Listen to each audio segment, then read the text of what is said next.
Imagine a company with one employee who earns $60,000 a year. On paper, replacing that person with a $20 AI subscription sounds like the easiest decision in the world. One number is 60,000, the other is 20. But companies do not make the real decision that way, because a worker is not just a salary, and AI is not just a subscription. The company is comparing two systems. One system includes wages, payroll taxes, health insurance, equipment, training, sick days, management, mistakes, and the time it takes for a new person to become useful.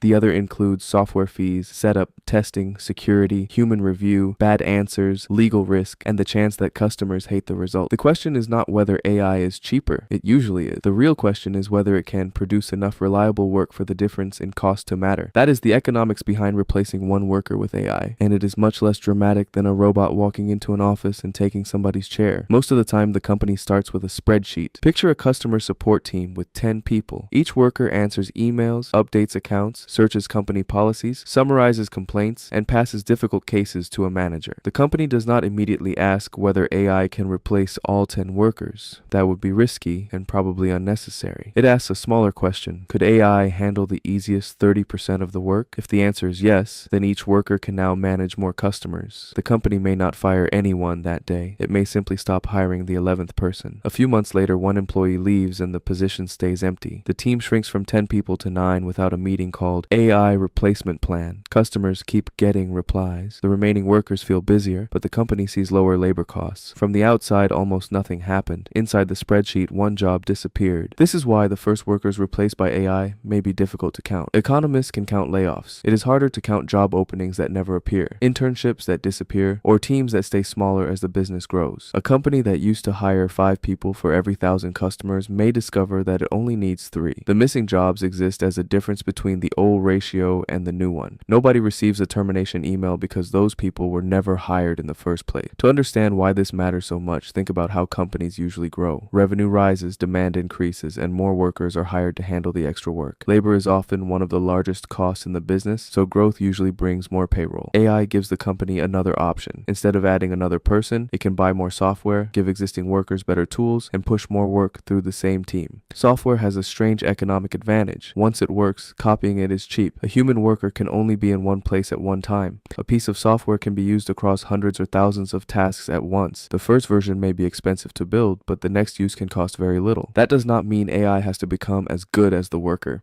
It only has to become good enough at enough pieces of the job. Suppose an employee spends 2 hours a day writing routine emails, 1 hour summarizing meetings, another hour searching documents, and the rest making decisions that require experience. If AI removes 3 of those hours, the company has not replaced the whole worker. It has changed the amount of labor needed for the same output. 2 workers using AI might now handle what once required 3. The company still needs people, but it needs fewer hours of people. This is the part many workers miss because they compare themselves to the AI directly. They ask whether a chatbot can do their entire job better than they can. The company asks a different question. Can one employee using AI produce more than 2 employees without it? If the answer becomes yes, the comparison is no longer human against machine. It is one human with a machine against 2 humans without one. That is a much harder competition. The company also cares about fixed costs and variable costs. A salary is a fixed commitment for a period of time. The worker must be paid even when demand is slow. AI tools can often be purchased by the month, scaled up when work increases, and reduced when demand falls. A company may see that flexibility is valuable even if the tool is not perfect. It is easier to cancel software than to lay off a person. It is easier to add more computing power during a busy month than to recruit, interview, train, and manage a new employee. Then there is speed. A person can answer one customer at a time. Software can draft hundreds of answers at once. A worker can review one contract, then move to the next. AI can scan a large set of documents and flag the parts that deserve attention. Even when a human must check the final result, starting with a machine-generated draft can reduce the amount of paid time attached to each task. In economic terms, the cost per unit of output falls. The company pays less for each email answered, report created, claim reviewed, or account updated. But this is where the simple story begins to break. Cheap work is not always good work. An AI system can give the wrong answer with confidence. It can misunderstand a customer, expose private information, produce biased decisions, or invent details that sound believable. A bad employee might make one mistake at a time. A bad automated system can repeat the same mistake thousands of times before anyone notices. That scale works in both directions. It makes successful automation valuable and failed automation expensive. So the company has to include oversight. Someone must test the system, write instructions, review outputs, handle exceptions, update the information it uses, and take responsibility when something goes wrong. That can create new work even as old work work disappears. The company may replace several entry-level roles, then hire one experienced person to supervise the system. Payroll falls, but the remaining job becomes more technical and carries more responsibility. Customers also change the calculation. Some people are happy to use a fast automated system for a simple request. Others become angry the moment they realize they cannot reach a person.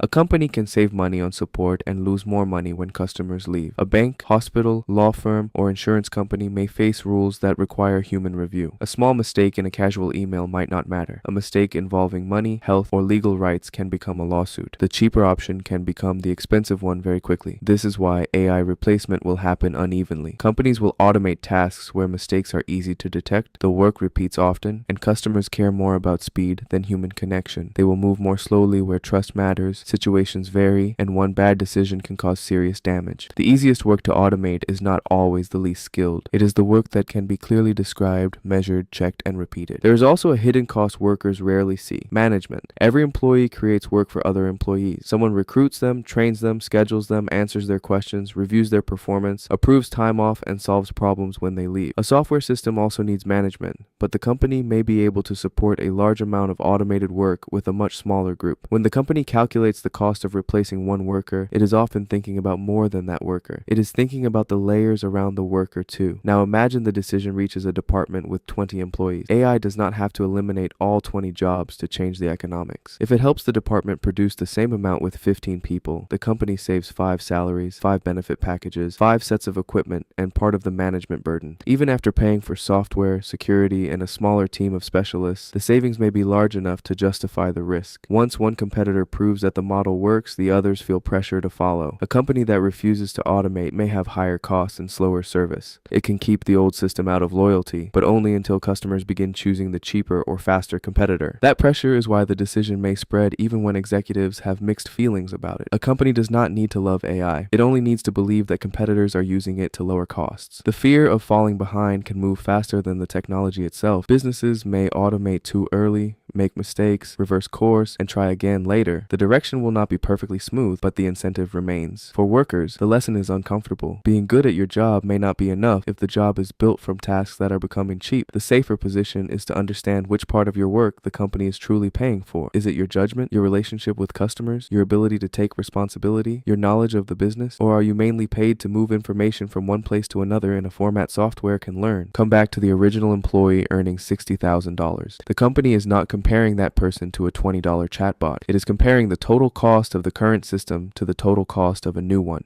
Maybe the new system still needs a human. Maybe it needs several humans. Maybe it fails and the company brings people back. But if one worker using AI can reliably produce what 2 workers used to produce, the math has already changed. The first worker is not replaced because the machine became human. The worker is replaced because the company found a cheaper way to buy the same result.